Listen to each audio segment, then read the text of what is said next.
Assalamu alaikum everyone. Welcome to Womania ATF with a new vlog. I hope you all are pretty good. वैसे तो हर दिन housewife के लिए एक full time job से कम नहीं होता, बट अगर वीकेंड की बात करें तो ये बाकी दिनों से ज़्यादा हेक्टिक और एनर्जी डिमांडिंग होता है। तो इसलिए मैंने आज का ये दिन एक मॉर्निंग ड्रिंक और एक हेल्दी ब्रेकफास्ट के साथ स्टार्ट किया।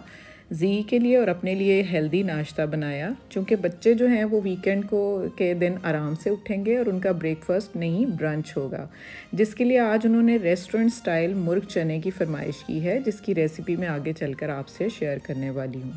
तो ये नाश्ता मेरा और जी का फेवरेट है। इसमें फ़र्क ये है कि अंडे का मैं ऑमलेट नहीं बनाऊँगी, रादर मैं उसके पेस्ट बनाऊँगी। उसके अंदर इस तरह से कलौंजी डालकर, नमक मिर्च डालकर उसको अच्छे से बीट कर लूँगी और पैन के ऊपर लाइट सा बटर या देसी घी लगाकर पहले तो एक शामी लूँगी, एक अपने लिए एक उनके लिए। तो मैं अपना जो है वो आपसे शेयर कर रही हूँ, उनके लिए फिर मैंने इसी तरह बाद में बनाया। तो शामी जो है, चूँकि मैंने बहुत कम घी यूज़ किया तो इसलिए उसको अच्छे से प्रेस कर लूँगी चम्मच से और लाइट ब्राउन दोनों तरफ से कर लूँगी। उसके बाद जो है दोनों मल्टीग्रेन ब्रेड के स्लाइसेस को इस तरह पेस्ट में डिप करके, तो फिर उसको मैं पैन के ऊपर लाइट सा उसको फिर ग्रीस करके तो उनको लाइट ब्राउन कर लूँगी इस तरह से। तो ये है कि क्रेविंग मेरी वो जो फ्रेंच टोस्ट वाली है ना, वो भी पूरी हो जाएगी। बस मेरे फ्रेंच टोस्ट में फ़र्क ये होगा कि ये सॉल्टी होंगे और बच्चों के और बाकी लोगों के फ्रेंच टोस्ट जो है वो मीठे होते हैं। तो इस तरह से ये बहुत सॉफ्ट हो जाते हैं। तो इनके ऊपर फिर इस तरह से मैं लाइट सी केचप लगा लूँगी, बिल्कुल लाइट सी। और जी के लिए तो मैं बिल्कुल नहीं लगाऊंगी, और मेयो हल्की सी लगा लूँगी। जब वेट लॉस कर रही थी तब मैं ये भी नहीं लगाती थी, लेकिन अब मैं चूँकि थोड़ा सा मेंटेनेंस पर हूँ तो मैं लगा लेती हूँ। तो शामी लगा लिया। अगर कोई आपके पास चिकन का कोई पीस पड़ा हुआ है तो आप उसकी बोटी से भी चिकन लगा सकते हैं, क्योंकि चिकन बहुत हेल्दी ऑप्शन है। उसके बाद जितनी भी आपके पास सब्जियाँ हैं, मेरे पास इस टाइम अनियन रिंग्स हैं, टोमेटोज़ हैं और उसके अलावा कैप्सिकम है, वो भी मैंने रिंग्स में काट ली हुई है। तो जितनी भी सब्जियां हो आप इसमें एडजस्ट करें। एक तो फाइबर का सोर्स है बहुत अच्छा, और दूसरा ये एक बहुत हेल्दी ऑप्शन है और मैक्सिमम न्यूट्रिएंट्स आपको मिल रहे होते हैं। सो ये इस तरह से मेरा और जी का नाश्ता तैयार हो जाता है। तो ये एक बहुत ही हेल्दी ऑप्शन है, आप उसको ज़रूर अवेल करें। कोई वेट लॉस का लेबल नहीं है, आप इसको नॉर्मल वे में भी यूज़ कर सकते हैं। आप स्लाइस देखें कि इससे कितने सॉफ्ट और स्पंजी से हो गए हैं। तो इस तरह से फिर सेंटर से कट करके तो ये एक बहुत अच्छा सैंडविच और हेल्दी ऑप्शन का सैंडविच तैयार हो गया है। तो इस तरह से ये हो गया नाश्ता रेडी। मीनवाइल अब मैं तैयार हो जाऊंगी संडे बाज़ार के लिए, क्योंकि बच्चे सोए हुए हैं, नाश्ता तो अभी नहीं करेंगे। और संडे बाज़ार मेरे घर के पास सैटरडे को लगता है, तो इस तरह से मैं फिर उसके लिए तैयार हुई। और संडे बाज़ार जाने के लिए फिर मैंने अपनी पानी की बोतल भी साथ रख ली, क्योंकि इतनी सख्त गर्मी है और सब्ज़ियां ख़त्म हुई होती हैं। फ्रूट भी इस तरह जाना भी जो है वो मस्ट होता है, तो इसलिए फिर मैं साथ अपने अम्ब्रेला भी रखती हूँ। तो मास्क भी मैं लगा कर जाती हूँ, तो इस तरह से थोड़ा सा गर्मी का इफ़ेक्ट जो है थोड़ा कम हो जाता है। तो फ्रूट लिया और उसके साथ फिर मैंने वेजिटेबल्स ली जो भी घर के लिए चाहिए थी, और कुछ और ज़रूरी सामान लिया मैंने। तो रेट्स इनके काफ़ी कम हो चुके हुए हैं सब्ज़ियों के, जो पहले बहुत हाई जा रहे थे। प्याज मुझे 50 रुपये किलो मिल गया, और सब्ज़ियाँ भी जो है वो 100 से 125 पर केजी के हिसाब से वो भी मिल गई, जो कि 200 रुपये से भी एक्सीड कर रही थी। खैर, इसने यहाँ पर इतना ज़्यादा बिल बना दिया। फिर मैंने दोबारा चेक किया, ये थर्ड टाइम चेक कर रही हूँ मैं, तो इसने 200 रुपीज़ का फ़र्क डाला हुआ था, जो कि फिर बाद में मैंने मैनेज किया उसके साथ। उसके बाद ये बीड्स की शॉप थी, तो ये बीड्स की लड़ियाँ जो हैं वो बाज़ार में 100 से कम नहीं है। यहाँ पर मुझे ये चूँकि चाहिए थे ये पर्ल्स, तो मुझे ये 50 रुपीज़ की एक लड़ी मिल गई थी, जो अगले व्लॉग में मैं आपके साथ शेयर करूँगी। इसके मैं टेसल्स बनाने वाली हूँ अपने शर्ट के बॉर्डर पे लगाने के लिए। तो इस तरह से यहाँ पर मुझे तकरीबन 4:30-5 हो जाते हैं, और बहुत ज़्यादा गर्मी थी। कुछ अब आके 5 बजे थोड़ा सा गर्मी का असर थोड़ा कम हो गया है, बट गर्मी जो है वो आजकल अपने उरूज पर है। तो इस तरह से फिर मैंने अपना सारा सामान एडजस्ट करवाया गाड़ी में। मैं मेड को, किरण को साथ लेकर गई थी, काफ़ी हेल्प हो जाती है इस तरह से। तो फिर मैं एक बहुत ही प्रोडक्टिव सा दिन गुजार कर, काफ़ी सामान था जो मैंने आपको कुछ शो भी नहीं किया, ये सिर्फ सब्ज़ी आपको शो कर रही हूँ, क्योंकि मैं इतनी थक गई थी कि मैं क्लिप भी शूट नहीं कर पा रही थी। इस तरह मैं घर आ गई, और घर आई जनाब तो मेहमान, जी के मेहमान आए हुए थे और उन्होंने कहा कि कुछ खाने को, तो खैर उनके लिए फिर मैंने ये शेक बना दिया।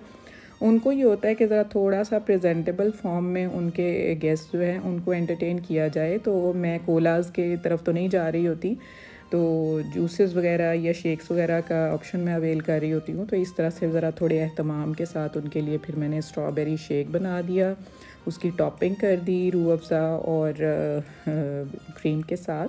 तो उसकी लुक बड़ी प्रेजेंटेबल हो गई इस तरह से। तो उन जी के जो फ्रेंड्स हैं वो काफ़ी खुश हो जाते हैं, उनको पता है कि भाभी जो है बड़े अच्छे तरीके से प्रेजेंट करके हमारे लिए कुछ ना कुछ तैयार करके भेजती हैं। तो इस तरह से ये फिर स्ट्रॉबेरी शेक मैंने उनके लिए रेडी कर दिया और हेल्दी ऑप्शन भी हो गया। और ये कोलाज वगैरह जो स्प्राइट वगैरह मिलते हैं इनसे जान छूट गई। तो आज चूँकि बच्चों की फरमाइश से वो मुर्ग चने बनने थे, उसके लिए फिर मैंने 400 ग्राम चिकपीज़ यानी कि वाइट चने रात को ही भिगो दिए थे। ये कल के व्लॉग में आपने देखा होगा, मैंने चने भिगो दिए थे। क्योंकि मैं रात को इसलिए भिगो देती हूँ, मैं सोडा अवॉइड कर रही होती हूँ, मैं बिल्कुल इनको बॉईल करने के लिए सोडा नहीं डालती। मैंने आपको बताया था, बीइंग अ केमिस्ट्री ग्रेजुएट मुझे पता है कि ये सारे केमिकल्स होते हैं, तो जितना मैक्सिमम इनसे बचा जाए उतना ही अच्छा होता है। तो मैं बिल्कुल पिंच भी नहीं डालती सोडे का। इसी तरह से अगर ओवरनाइट सोक किया जाए, जस्ट सॉल्ट डालती हूँ और उसके बाद उसको थोड़ा सा प्रेशर दे देती हूँ। तो इस तरह से आप ये देखें कि बिल्कुल फ़र्क नहीं है, इतने अच्छे से ये गल गए हैं, प्रॉपर तरीके से गल गए हैं कि कोई सोडा वगैरह डालने की ज़रूरत नहीं है। उसके बाद 1 कप देसी घी में मैंने इस तरह से प्याज जो है वो गोल काट के मैं डालती हूँ, ये ज़रा जल्दी गल जाते हैं। तो इस तरह लहसुन अदरक की पेस्ट के 2 टेबलस्पून लिए मैंने, और हरी मिर्च किचन गार्डन से उतारी 5-6 ये ली मैंने, और अच्छे से उनको मैंने ब्लेंड कर लिया थोड़ा सा पानी डालकर। ये थोड़ा सा अलग सा तरीका है, इसमें ज़्यादा मसाले यूज़ नहीं होते। और रेड मिर्च तो बिल्कुल भी आपने नहीं डालनी, ये रेस्टोरेंट स्टाइल है, इसमें लाल मिर्च का बिल्कुल इस्तेमाल नहीं होगा। तो इस तरह से प्याज थोड़े से रूटीन से ज़्यादा ब्राउन कर लेना। उसके बाद जो पेस्ट बनाई है वो आपने उसके अंदर डाल देनी है, और इसमें क्रश्ड कुटी हुई काली मिर्च डालनी है और धनिया पाउडर आपने डालना है। और उसके अलावा जो ज़रूरी चीज़ है वो है मसूर की दाल, उसके 2 टेबलस्पून आप इस तरह डाल के उसको अच्छे से भून लें। बस ये है जी इसके सिंपल से इंग्रेडिएंट्स, और ये इतना टेस्टी बनता है, नेक्स्ट लेवल टेस्टी होता है। तो जो हंगाल है उसका पेस्ट का वो भी मैंने थोड़ा सा डाल दिया, तो प्रेशर लगाया ताकि ये इक्वल सी पेस्ट बन जाए। फिर इसको मैंने कढ़ाई में निकाल लिया ताकि अच्छे से इसकी भुनाई हो जाए, क्योंकि भुनाई भी करना मस्ट है। उसके बाद इसके लिए तकरीबन 750 ग्राम मैंने चिकन लिया है, और चिकन को फिर डालकर अच्छे से भून लिया। वो अपने ही पानी में गल गया, थोड़ी देर उसको ढक्कन ऊपर दे दिया। तो जब वो अपने ही पानी में गल गया अच्छे से, फिर उसकी भुनाई करना मस्ट है। तो यहाँ पर भून दिया मैंने, और उसका ये ऑयल बिल्कुल सेपरेट हो गया है। तो अब ऑयल सेपरेट होने के बाद जो है, अब इसमें जाएंगे चने बॉयल जो मैंने डाल दिए हैं। ये मुझे थोड़े से ज़्यादा लग रहे थे, इसलिए मैंने थोड़े रख लिए। जो बॉयल बाद में मैं फिर जो है किसी और पर्पज़ के लिए यूज़ कर लूँगी। और फिर इस तरह से उसमें थोड़ा सा पानी डालकर फिर ढक्कन दे के उसको थोड़ी देर के लिए पका दिया। ले जी, ये हमारे रेस्टोरेंट स्टाइल के बिल्कुल सिंपल रेसिपी के साथ हमारे मुर्ग चने रेडी हैं। आप एक दफ़ा इसको ज़रूर ट्राई करके देखें। बिल्कुल इसको गरम नान के साथ बेशक खाएं। मैं बच्चों को नान ज़्यादा नहीं दे रही होती, तो मैंने उनको पराठा साथ बना के दिया, अंडा बॉयल करके। अब इतना मैं थक गई थी, आज का दिन इतना हेक्टिक था कि फिर मैंने रात को फिर अपनी थोड़ी सी अपना फेस वगैरह वॉश किया। ये प्योर एक्टिव है गार्नियर का, ये भी मैं आपसे अब रमज़ान के व्लॉग में शेयर कर चुकी हूँ। ये समर के लिए मैंने पहले से ख़रीद लिया था, क्योंकि ये एंटी बैक्टीरियल भी होता है, तो ये बहुत अच्छा फेस वॉश है। उसके बाद जब तक मैं बाहर से आऊँ और डस्ट से मुझे इतनी एलर्जी है, मैं अपने पैर ना धो लूँ मुझे सुकून नहीं आता। और जिस तरह से मैं थकी हुई थी, मेरे पैरों की एड़ियाँ इतनी दर्द कर रही थी आज कि मैं आपको क्या बताऊँ। तो फिर मैंने अपने पैरों को गर्म पानी से अच्छे से वॉश किया और उनको थोड़ा सा सूदिंग किया, और थोड़ा सा मसाज भी मैंने यहाँ कर लिया वॉश बेसिन पे खड़े खड़े। तो इस तरह से थोड़ा सा अब मैं बिल्कुल रेस्ट के लिए अब मैं जा रही हूँ। इंशाल्लाह ताला नेक्स्ट व्लॉग में मिलते हैं। इतना थकी हुई हूँ कि अब मुझसे कुछ लफ्ज़ भी नहीं बोले जा रहे, तो अब मैं सोने के लिए बिल्कुल रेडी। अपना बहुत ख्याल रखिएगा, और प्लीज़ लाइक शेयर सब्सक्राइब कीजिएगा। Take good care of yourself, stay fit, stay healthy, and Allah Hafiz.